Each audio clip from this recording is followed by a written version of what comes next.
আসসালামু আলাইকুম সুপ্রিয় গাইস, আজকে আমি আপনাদেরকে নিয়ে আসলাম চমৎকার একটি মালটা বাগানে। এখানে আমি আপনাদের জন্য একটি ভিডিও করলাম। এই মালটা বাগানে এসে খুব ভালো লাগলো। মালটা বাগানে আসলে মালটা সম্পর্কে যদি বলি, মালটা আমাদের একটি অত্যন্ত জনপ্রিয় সাইট্রাস ফল।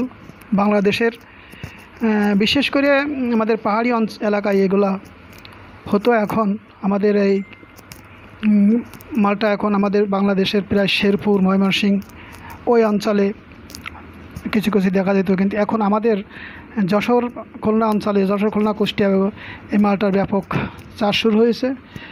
আসলে মূলত এই মালটা মানুষের অর্থনৈতিক ভাবে চাঙ্গা করতে ব্যাপক ভূমিকা রাখছে বর্তমান। মালটা চাষের যে শর্ত বলি, যা যা লাগবে, আসলে প্রথম নম্বরে যদি বলি তাহলে আমাদেরকে দোআঁশ মাটি হলে ভালো হয়।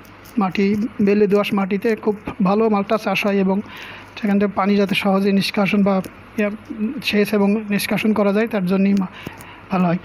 2 নম্বর আছে উষ্ণ এবং উপউষ্ণ মণ্ডলীয় বায়ু। এই মালটা চাষের জন্য ভালো উপযোগী।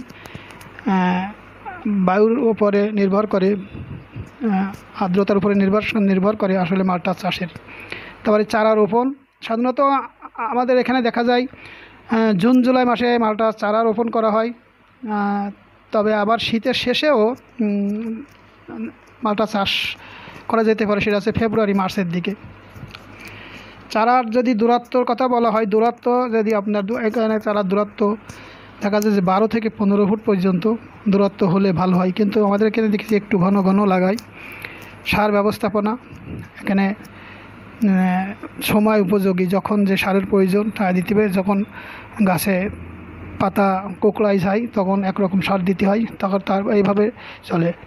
তো প্রয়োজন অনুযায়ী সার ব্যবহার করা হয়। সেচ উপযুক্ত সময় সেচ প্রদান করতে হবে এবং সেখানে আবার কী করতে হবে, নিষ্কাশন ব্যবস্থা থাকবে। অতিরিক্ত পানি বেঁধে গেলে চারা নষ্ট হয়ে যাবে। রোগবালাই দমন, সাইট্রাস,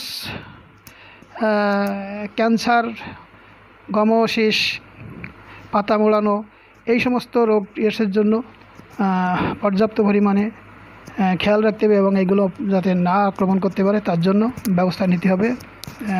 সেভাবে রোগবালাই দূর করতে হবে। তো আমাদের এখন ফলনের কথা যদি বলি, এতে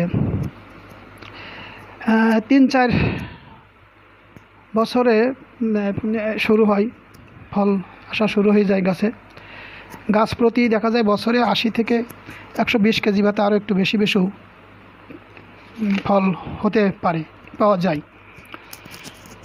হ্যাঁ, মালটার উপকারিতা, মালটা আছে ভিটামিন সি সমৃদ্ধ। বুঝতেই পারতেছেন, ভিটামিন সি সমৃদ্ধ মানে আমাদের জন্য, শরীরের জন্য খুবই প্রয়োজন।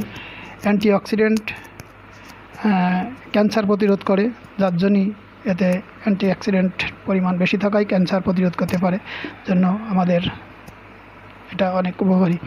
তারপর রক্তচাপ নিয়ন্ত্রক, পটাশিয়াম, এই মালটাতে প্রচুর পরিমাণ পটাশিয়াম থাকে, এই জন্য এতে রক্তচাপ নিয়ন্ত্রণ করে। তারপরে আছে হজমে সহায়তা করে, যেহেতু বুঝতেই পারতেছেন এটা যেহেতু ভিটামিন সি সমৃদ্ধ এবং টক জাতীয়, এর জন্য হজমের কোনো সমস্যা থাকলে সমাধান করে। তারপরে হৃদরোগ প্রতিরোধক হিসাবেও কাজ করে। মালটা হৃদরোগ প্রতিরোধ হিসাবে কাজ করে। প্রতিনিয়ত যদি খাওয়া যায় আমাদের হৃদরোগের। ত্বকের সৌন্দর্যের কথাই আপনারা বুঝতে পারেন যে অত্যন্ত ত্বক মসৃণ রাখে এবং ভিটামিন সি সমৃদ্ধ হয়। এবং আরও এর যে এটা আছে সাইডে যে এগুলা রসগুলো থাকে, ওই রসে ত্বকের সৌন্দর্যকে বৃদ্ধি করে।